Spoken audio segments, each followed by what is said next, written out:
ay mapanood Ay, niyo po. padire-diretso po natin ang play. Opo. Sige po.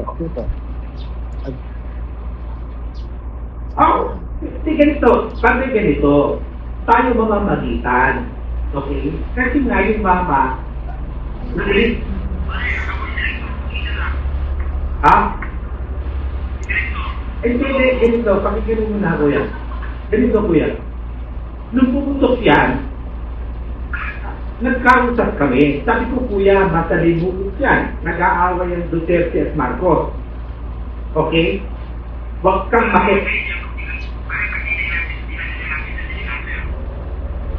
Kaya nga ganito, padre.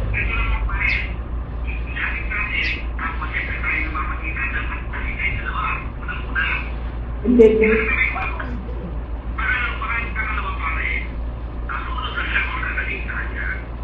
Yung kuya, padre, no? Naiintindihan ko yun. Kaya uulitin ko, padre, yung mama, hindi niya ginusto ang sitwasyon niya. Hindi niya ginusto, padre. Never.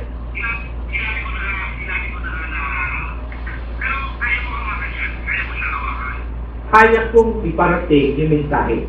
Pero yung sariling desisyon. Kaya nga. Ibig sabihin, padre,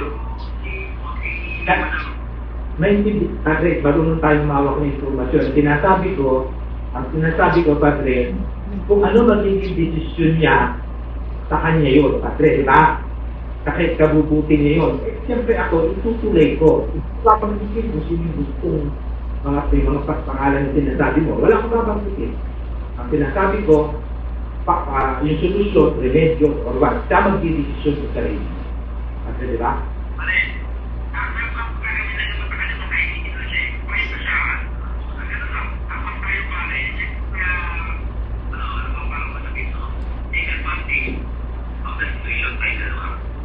Hindi. Natulungan natin, padre. Kasi siyempre yung mama.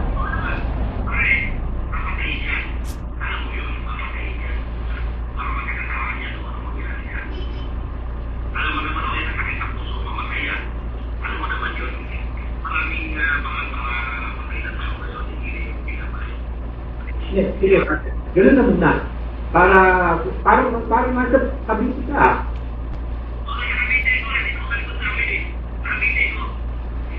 Padre, ano nga, pipintas ka?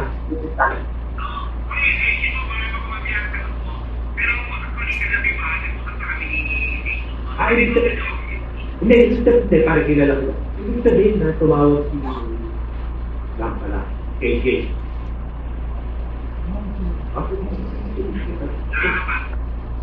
Stop using text-to-speech voices.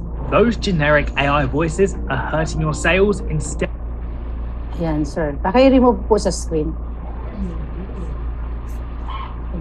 My God. What an explosive video, sir.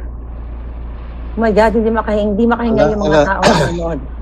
Alam nyo, kahit ako, parang Nakakaiyak. I mean, ito yung inabot ko, no? Ito yung resulta, no? Nung ginawa kong trabaho noong 2012 na makalipas ang mahigit isang dekada.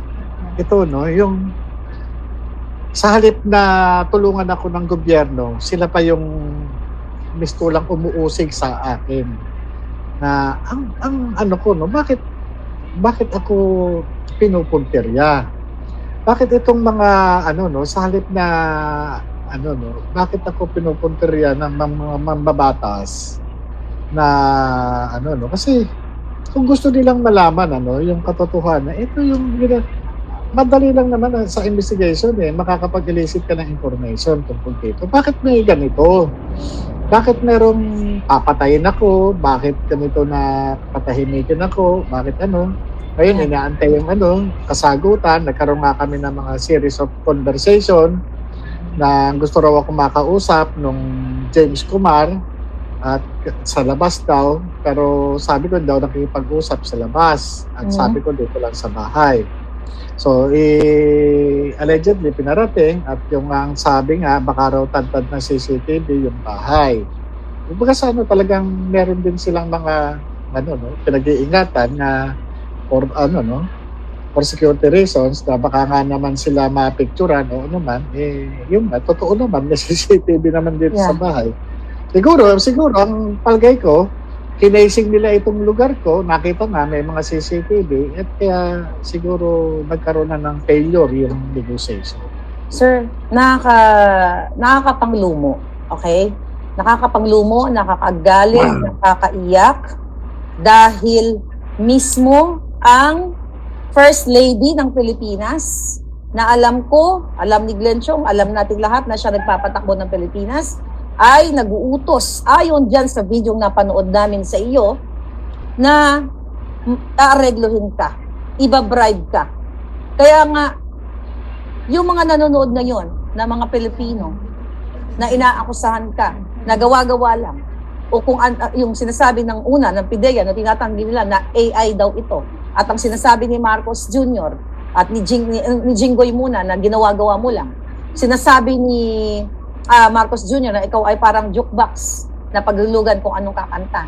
Ngayong moment na ito, ipinakita mo sa buong mundo, sa taong bayan, na ang iyong buhay ay nasa peligro dahil mismo ang Marcos administration, si Marcos Jr., although hindi nabanggit ang pangalan niya, si Lisa Marcos ang mag-uutos na pwede kang ipapatay, ipagurgor kung ikaw ay hindi papayag na pag-areglo. Kung walang saysay ang sinabi mo, kung ito ay AI, bakit nag-effort yan? Yun po ba yung mga taong yan? Mga nasa gobyerno pa rin, yung mga taong, yung dalawang yon? Sa pagkakaalam ko po, no, yung kaibigan ko, dati siyang nasa PIDEA, ngayon nasa ibang government agency siya. Tapos yung isa nasa pagkakaalam ko ay nandun sa legal division ng National Police Commission. Yung kapatid po noon ahente ng PIDEA, hindi ko lang alam kung andun pa.